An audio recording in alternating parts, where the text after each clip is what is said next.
is about real estate sector in GST. So today's meeting agenda is we are going to discuss about sale of land and building and developer plots, renting and leasing of immovable property, labor supply of construction work, construction services and works contracts, joint development agreement, and the last RCM on real estate sector. So these are the different categories of business in the real estate sector. Okay. So before we go into the topic directly, first we will see the basic definition of goods, services, and immovable property and other things. Okay. The first one is goods. The goods defined as every kind of movable property other than money and securities. Okay.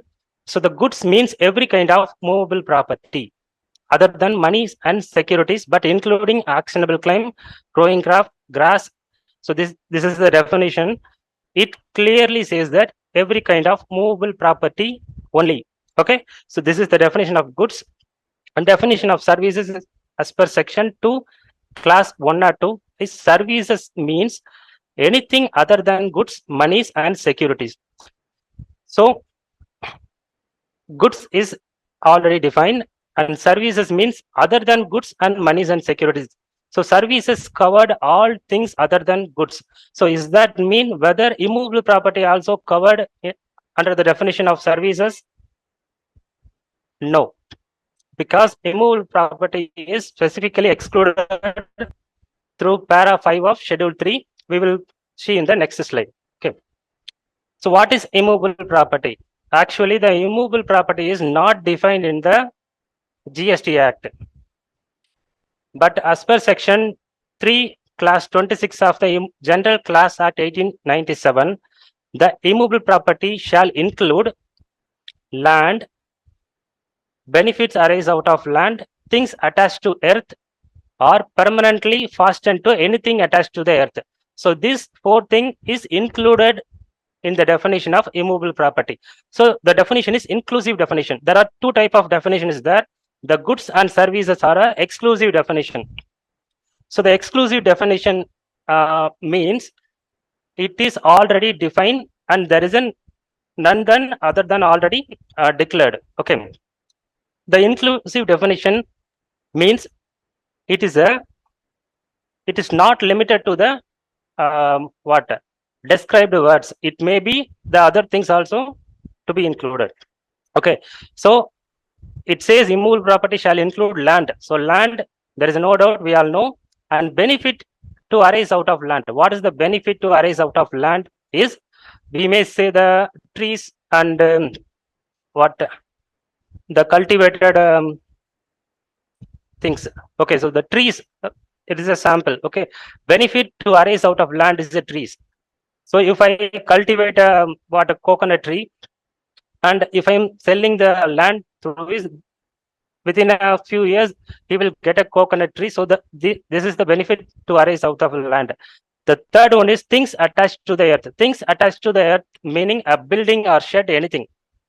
The fourth one is the permanently fastened to anything attached to the earth. That means what fastened to anything attached to earth means, in a building, if we are attached to anything permanently, so it is called permanently fastened to anything. For example, in a building,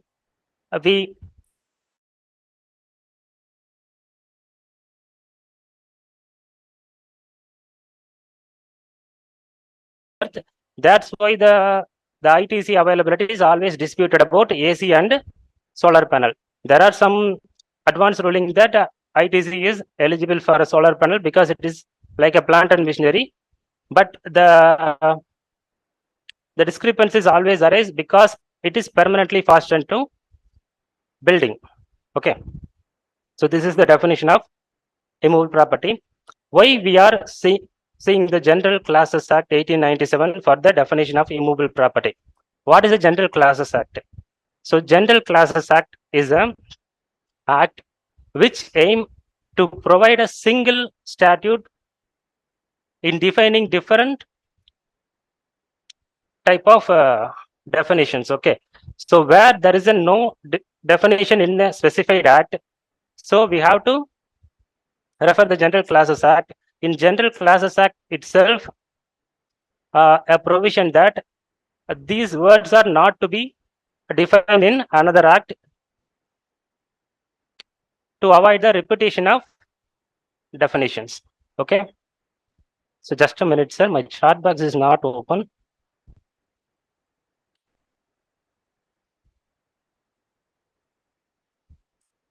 Chat box.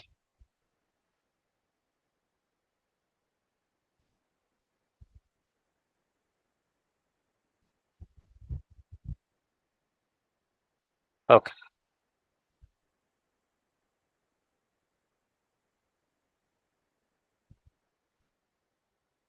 Okay.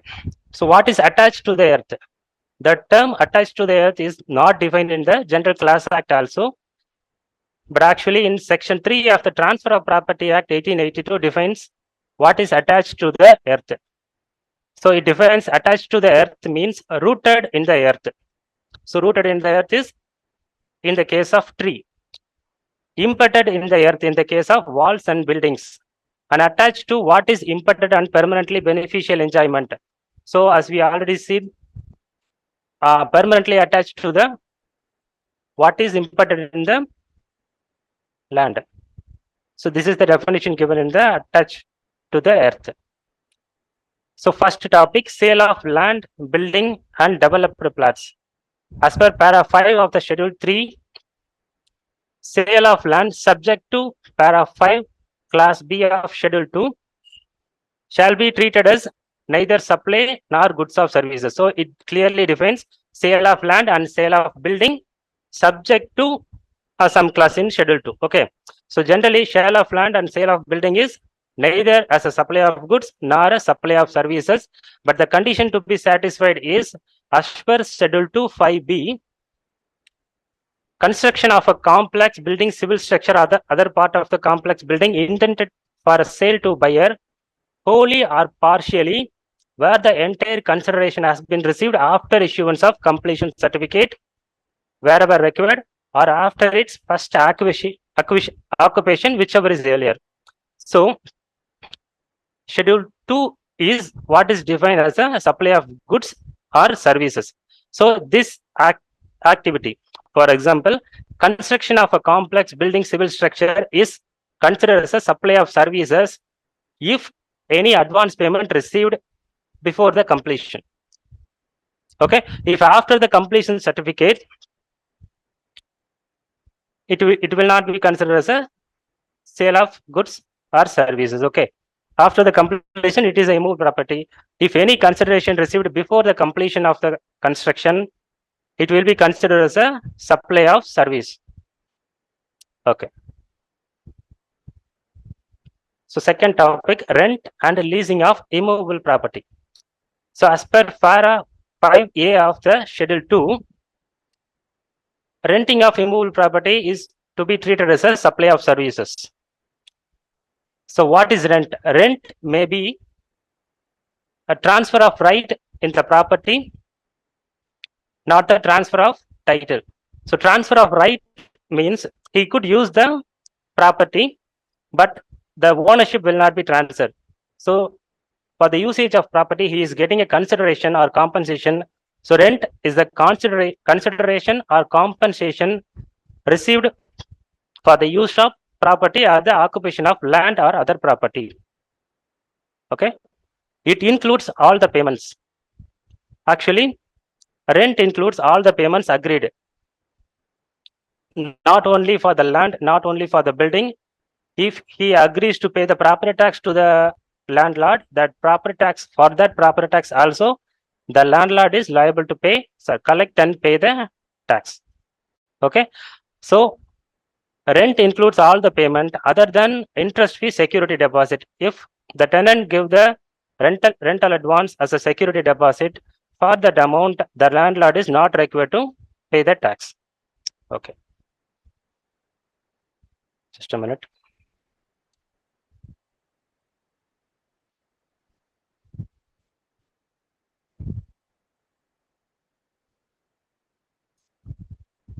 Okay. So what is the rate of tax for the rental and lease? When the lease of land by a central government, state government, union territory or local authority to the government entity or government authority, it is exempt. Okay.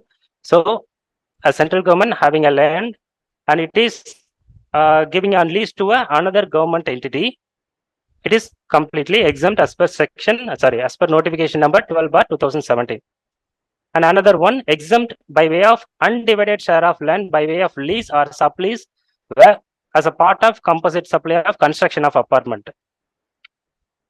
So it is also exempted. So it is come under the joint development agreement. In the next session, we will completely discuss about it. And the third one is for renting of residential dwelling for a use of residential is exempt as per notification number 12/2017, other than when it is supplied to a registered person. If a registered person avail a residential property for his business purpose, it is covered under reverse charge mechanism. That registered person is liable to pay tax under RCM. So recently in the 54th council meet, even the commercial property, when the landlord is a unregistered and you are a registered person, you have to pay tax under reverse charge mechanism, but yet to be notified. Okay. So the fourth one is the composite supply of outdoor catering together with renting of premises. So it is a composite supply of outdoor catering. It is a 5% other than located in a specified premises. If that service composite supply is provided in the specified premises, that is 8% GST rate with ITC. ITC can be available. So other services of renting and leasing of land or building, 18%. So ITC may be availed. Okay.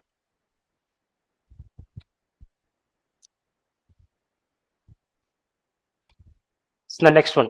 So next one is work contract. So what is a work contract? As per section 2, class 119 of the CGST Act defines work contract means a contract for building, construction, fabrication, completion, erection, installation, filling out, improvement, modification, repairs, maintenance, renovation, alteration, or commissioning of any immovable property. So wherein the transfer of property in goods is involved in the execution of contract. So by this definition, the three words are important to define whether it is a work contract. First, there should be a contract, there should be an immovable property, and for the execution of contract, there should be a transfer of property in goods. Okay, then only it will be considered as a work contract. If any one is missing, it is not considered as a work contract. So whether it should be a work contract or not, it is very relevant before 18/7/2022. So before that, work contract is the 12% and construction service is the 18%.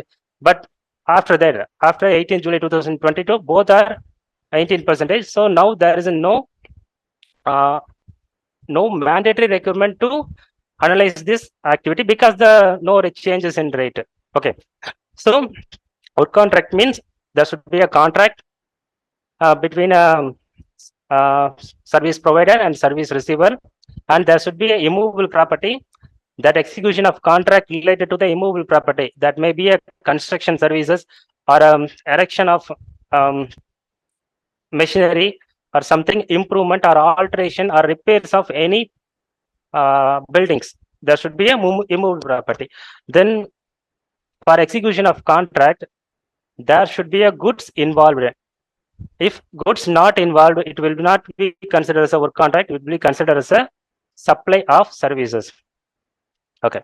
So what is the difference between work contracts versus construction services? So works contract is a composite supply.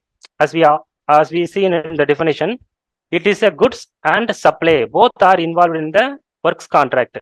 Okay. But supply of services, construction service is only a supply of services without involving transfer of goods.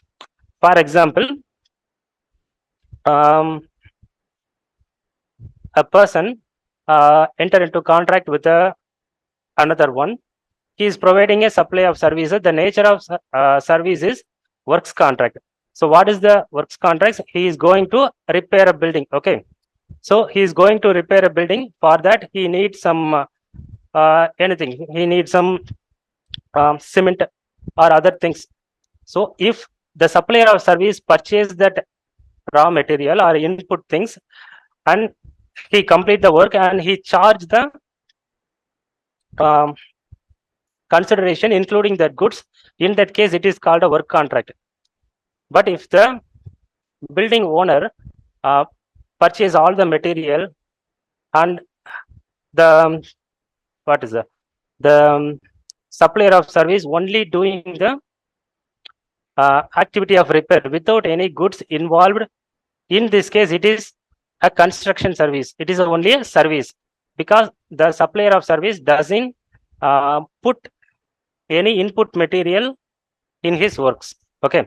In simple words, no transfer of title in goods. The goods is not involved in the construction services. In the work contracts, the transfer of title in goods along with the supply of services there. Okay, it is a composite supply. And what is the rate of tax for work contracts? So after 18/7/2022, all the work contracts are covered in 18% slab. Okay. Before that, there are various rates for a government entity, central government, and even some ISROs have a 5% rate. Now it is a 18% only. Other than these three items are categorized as 12%. For work contracts involving predominantly earthwork, more than 75%. So more than 75% of the work contracts having the earthwork, and that is supplied to the central government, state government, local authority, it is applicable at the rate of 12%. Even the subcontract to the main contractor also the same rate applicable. Okay, it is as per notification number 11/2017. And another one is offshore work contract relating to oil and gas. Okay, so offshore means it is beyond the 12 nautical mile from the India. So for oil and gas company, for the production of laying pipe, so this category is 12%. And another one is construction of apartments. Apartment means construction under the scheme. So under RERA, the work contracts is 12%. Okay. Okay. So next is the labor supply of construction works. So there are two exemptions there for the pure labor supply. All other services are 18%. Okay. The first one is pure labor contracts for commissioning, erection, installation, completion, pertaining to the beneficiary-led individual house for all. So there is a scheme house for all mission and PMAY. So Pradhan Mantri Awas Yojana. So if any pure labor contracts provided related to these two schemes, it is completely exempt. And another one is pure labor contracts pertaining to a single residential unit. If any pure labor services means without any giving any material, labor only supplying. Okay. So the service is supplying labors, none other than that. Okay. If it is for the single residential unit, it is exempted. But if it is for a residential apartment or residential complex, it will be taxable at 18%. So all other labor supply of construction works are 18%. ITC is eligible. Next one is a joint development agreement. So what is joint development agreement? A joint development agreement is a type of joint venture in real estate sector. Okay. So what is a joint venture? Joint venture means when a two person enter into a contractment where they are utilizing their resources to earn profit for the both. Okay, this is the joint venture. Joint venture is applicable to all type of businesses. Joint development agreement is only limited to the real estate sector. So joint development agreement JDA is a contract between landowner and the developer to develop the property. And simply saying, there should be a 2% or 3%. The 2%, the main person will be a landowner. The another one is a developer. The third one may or may not be a contractor. Okay, there is a minimum 2% in a contract. Next. So in JDA, in a joint development agreement, what is actually in the joint development agreement will be is the developer agrees to provide various services. So the developer agrees to provide services like he will finance the product, the construction will be done by the developer, and he will obtaining the necessary approvals like DTDC and other approvals from RERA, and sales and marketing, everything will be the work of developer. The landowner agrees to provide the land for the development. So these are the main contents of the joint development agreement. Okay.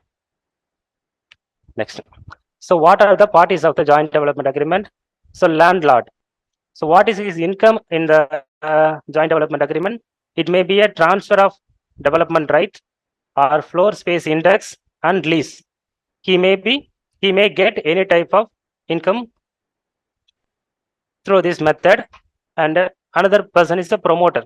So promoter, how he got his money back? He by way of he is selling the plot or apartment, he will get his share.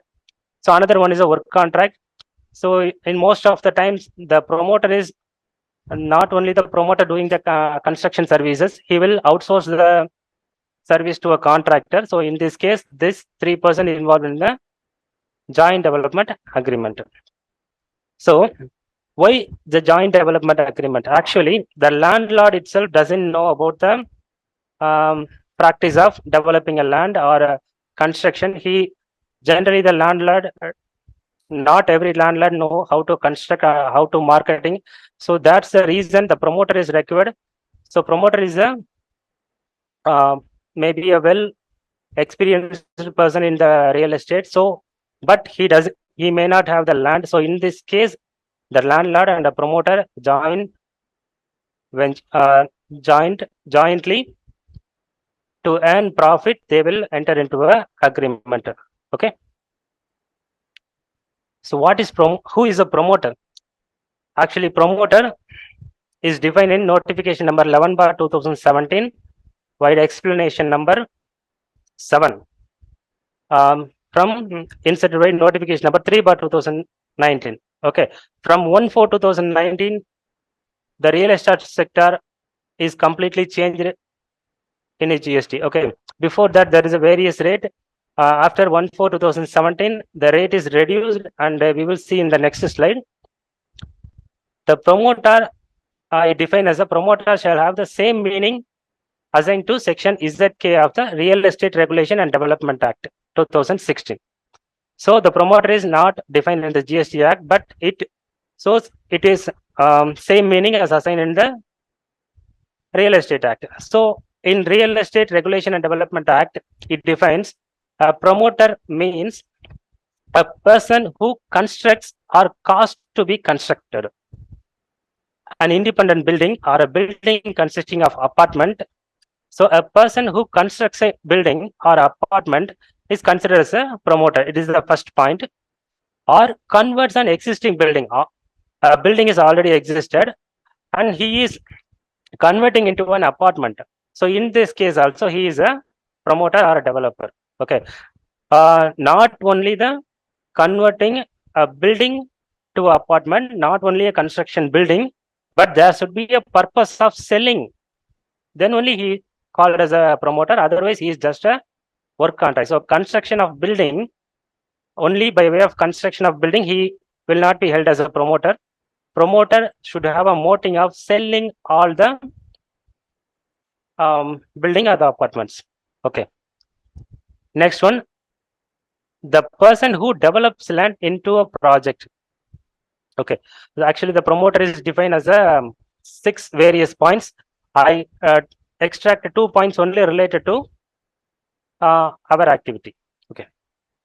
So a person who constructs a building, a person who develops a land into a project for the purpose of selling. So for the purpose of selling is very important to be considered as a promoter. Okay. Next, what is the rate of tax of promoter? So as per recommendation of 33rd GST Council and the 34th GST Council revised the rate of tax with effect from 1st April 2019. So from 1st April 2019, the rate is reduced. Now the current rate is 1% for a residential property in an affordable segment, 5% for a residential property in non-affordable segment, and 5% for a commercial apartment in RREP. RREP means residential real estate project. For others, 12% with ITC for a commercial apartment in real estate projects. So these are the four rates available now: 1% without ITC, 5% without ITC. These are the residential property. It divided into two: affordable and non-affordable. So we will see in the next slide what is an affordable segment and what is a not affordable segment, and what is a commercial apartment in residential real estate project. So I have put a separate slide for that. First, we are going to see what is the affordable segment. So as per explanation 16 of the notification number 11/2017, it is inserted by notification number 3/2019. So notification number 3/2019 central tax rate and notification number 7/2019 of the central tax rate are the very important notification for the real estate sector. Okay, so this explanation inserted with the effect from 1/4/2019. The affordable segment means a residential house or a flat which is below the specified carpet area, and the value should not exceed the 45 lakhs. If it is a metropolitan cities, the house or a flat located in a metropolitan city, if it is the carpet area, we will see what is the carpet area in the next slide. If the carpet area doesn't exceed the 16 square meter or 645 square feet. Okay, square feet is a what we are majorly using in the Tamil Nadu. So I'm saying if it is not exceeding 645 square feet, it will be considered as an affordable segment if it is located in a metropolitan cities. What is a metropolitan city? So in the same explanation, it is given what is the metropolitan cities. So metropolitan cities are Bangalore, Chennai, Delhi. So Delhi NCR only, that means limited to Delhi, Greater Noida, Ghaziabad, Gurgaon, and Faridabad. And Hyderabad, Kolkata, Mumbai. Mumbai includes the whole of Mumbai. Okay, these are the metropolitan cities. So if it is located in a non-metropolitan cities, the 968 square feet is the carpet area limit to check whether it is an affordable segment or non-affordable segment. If it exceed this square feet or the value exceed the 45 lakhs, it will be considered as a non-affordable segment. Okay. So how to calculate the carpet area? Actually, section 2K of the Real Estate Regulation and Development Act 2016, the carpet area means the net usual floor area of an apartment. So it says carpet area means usual floor area of an apartment, excluding the area covered by the external walls. So in a flat, the external walls are not calculated for the calculating square feet of the affordable segments. Okay, the area under service shops, the exclusive balcony or veranda area, exclusive open terrace area. So these fours are not included in the calculation of carpet area, but including the internal partition wall. So if any internal partition wall is there, that should be calculated for the square feet. Okay, so I have attached a image. It will be very clear to understand. In this, the highlighted in greens are the covered corporate area. The terrace is not covered, it is int marked, and the external walls is red marked, it is not covered to calculate the corporate area. Okay. So the next one. What is the residential real estate project? So it is also given in the same notification, explanation number 19. With effect from 1/4/2019, the residential real estate project shall mean a real estate project where a corporate area of a commercial apartment is not more than 15% of a total corporate area. So apartment, what say? So residential real estate project, we have seen it is a 5%, because even if it has a commercial apartments, but the total area of a commercial apartment does not exceed a 15%. For example, the 10,000 square feet is a apartment. For this, only 1,000 square feet is allotted for a commercial activity. For example, shop or any other commercial activities. So it is considered as the residential real estate project only, and tax rate will be 5%. Okay. If the commercial apartment is exceed 15%, it will be covered under the resident real estate project, and the tax rate will be 12%. Okay. So real estate project is not defined in the GST Act. It is defined in Section 2(ZN) of the Real Estate Regulation and Development Act. It says real estate project means the same definition given in the promoter. Okay. So promoter, what we say is who develops of a building or a building consisting of or converting an existing building into a. So what is a real estate project? Same. It's a real estate project means development of a building. So who doing is a promoter. Okay. So converting an existing building or a part thereof into an apartment is a real estate project. So who is doing is a promoter. Okay. So the same, who the development of land into plots or apartment for the purpose of selling. So it is a real estate project defined in a Section 2(ZN) of a real estate project. The person who is developing or who is doing this is called a promoter. Okay. Okay, next. RCM in real estate sector. So as per Section 9(3) of the CGST Act, there are two items covered in the reverse charge mechanism for the real estate sector, which is service by of transfer of development right, floor space index, and long-term lease from an unregistered person. For example, I am an unregistered person. I have a 2 acre of land. I want to sell the land, but if I sell the 2 acre of land, it will be very much consideration I will get. But if I join venture with a promoter or a developer, he will convert it to a plot, or he may construct an apartment or something. So in the meantime, it may take some times, but in the meantime, we will get a huge profit. I am getting a huge profit by way of joining with the promoter through joint venture. Okay. So in this case, I am transfer land to the promoter. So in this case, if I am getting any consideration, I am charging a lease amount.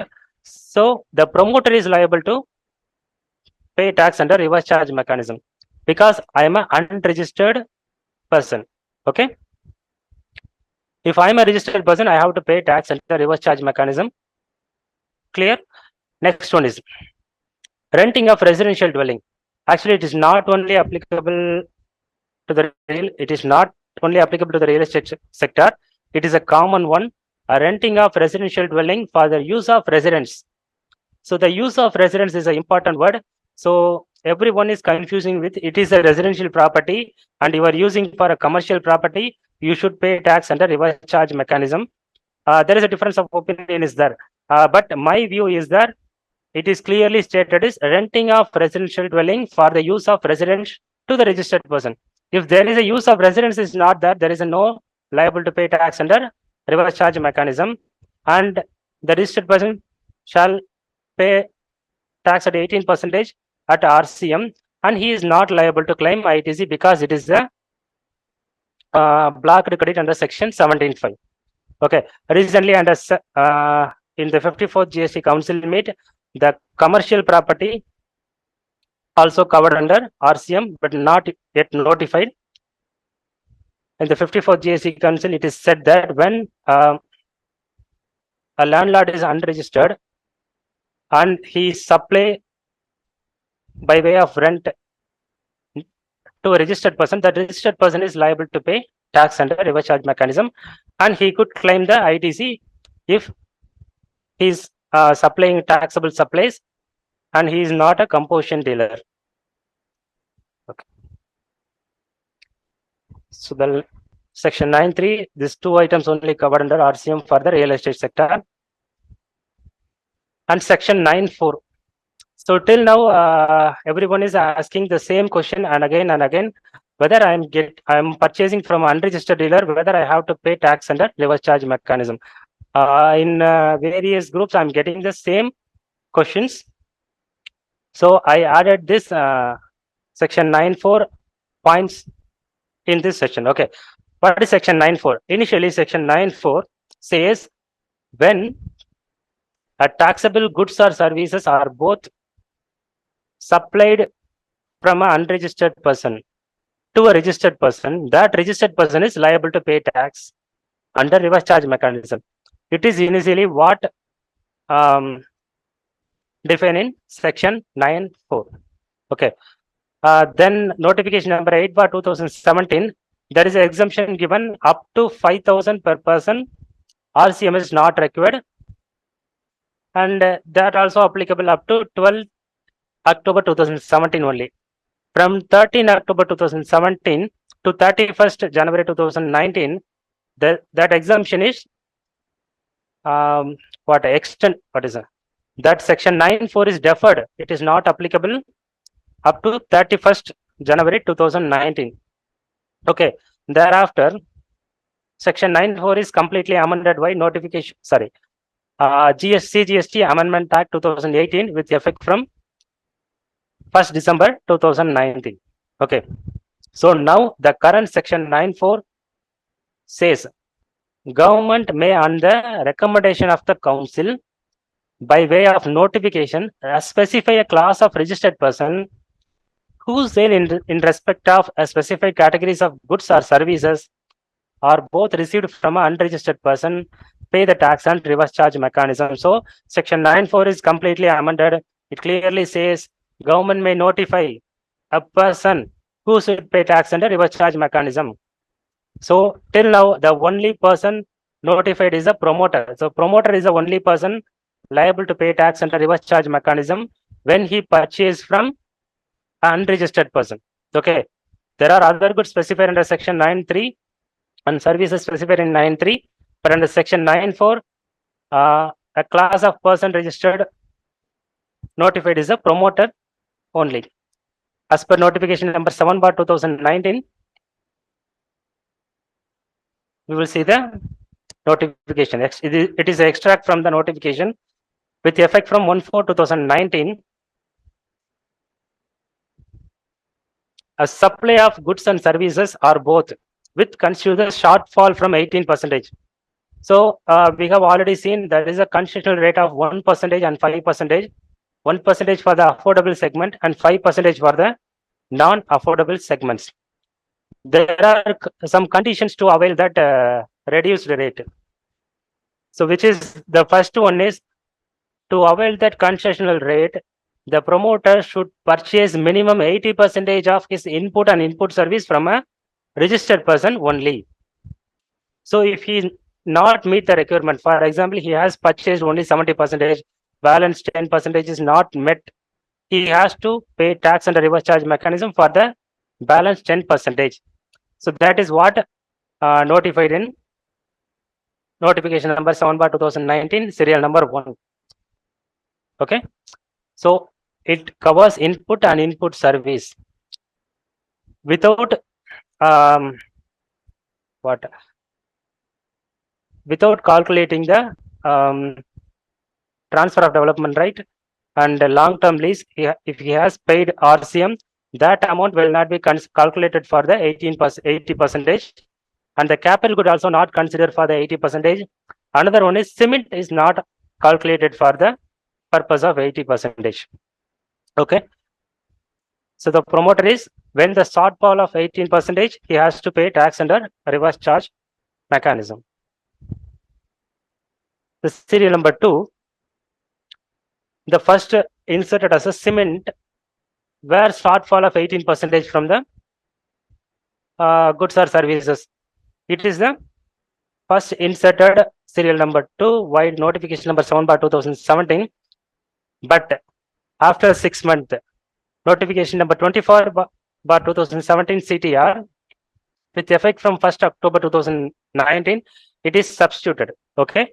So now the cement falling under chapter, whether even he has purchased more than 80% from a registered person, if he is going to purchase cement from unregistered person for the value of 10,000, he has to pay reverse charge mechanism for the cement. So for the cement, even for a single rupee, he has to pay tax under RCM. The tax applicability is for the cement is 28%. Okay. The serial number 3 is a capital goods. So as I have already said, capital goods not calculated for the 80% input. So if he purchase capital goods for the any value, the promoter is liable to pay tax under reverse charge mechanism. I missed the another one point. In serial number 1, he has to mandatorily purchase 80% from a registered person. Otherwise, he has to pay tax under reverse charge mechanism. What is the rate of tax? For example, I have purchased 70% from a registered person. Balance 10%, I have to pay tax under reverse charge mechanism. What is the tax rate I have to pay? So I am purchasing a various material, like a jelly is 5%, M sand is a 5%, cement is a 28%, and service is 18%. So in this case, how do I calculate the tax rate for the that 10%? Actually, the clarification given by the circular, it is a rate of tax is 18%. Whatever be the material, whatever material may be the shortage, if you have to pay tax under reverse charge mechanism at the rate of 18%. Okay. Okay. Okay. Actually, the credit of the session goes to the LVR sir and his book. Thank you all. If any discrepancies doubt, you may contact